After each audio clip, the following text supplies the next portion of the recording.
وما هذه الحياة الدنيا إلا لهو ولعب وإن الدار الآخرة لهي الحيوان لو كانوا يعلمون فإذا ركبوا في الفلك دعوا الله مخلصين له الدين فلما نجاهم إلى البر إذا هم يشركون ليكفروا بما آتيناهم وليتمتعوا فسوف يعلمون أولم يروا أنا جعلنا حرما آمنا ويتخطف الناس من حولهم أفبالباطل يؤمنون وبنعمة الله يكفرون ومن أظلم ممن افترى على الله كذبا أو كذب بالحق لما جاءه أليس في جهنم مثوى للكافرين والذين جاهدوا فينا لنهدينهم سبلنا وإن الله لمع المحسنين.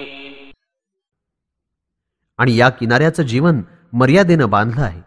दुर्लक्ष आणि खेळ तमाशात ते फार लवकर हातातून निघून जातं आणि आखिरतचं घर अर्थात मृत्यूनंतरच्या घराकरता खरं जीवन आहे, ज्याची हद्द कधीही संपणार नाही. लोकांनी जर हे जाणून घेतलं असतं तर त्यांचं किती भलं झालं असतं.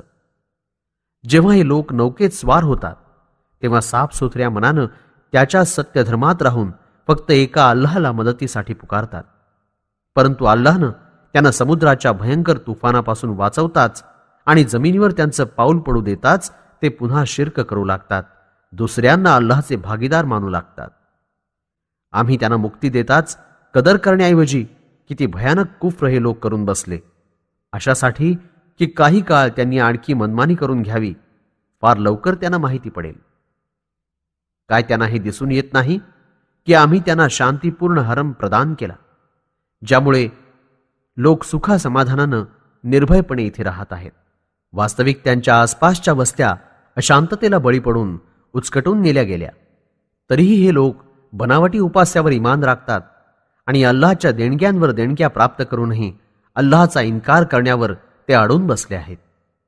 त्या माणसापेक्षा जास्त जुलमी आणि अत्याचारी कोण असेल जो खोट्या गोष्टींचा संबंध अल्लाहशी जोडेल आणि एक गोष्ट समोर आल्यानंतरही तिला खोटं ठरवित राहील.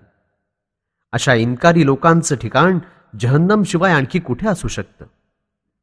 जे लोक आमच्याकडे बोलावण्यात मेहनत करतात आम्ही त्यांच्यासाठी आपले मार्ग खुले करतो आणि यात मुळीच शंका नाही की अल्लाह अशा नेक आणि सदाचारी लोकांच्या सोबत आहे.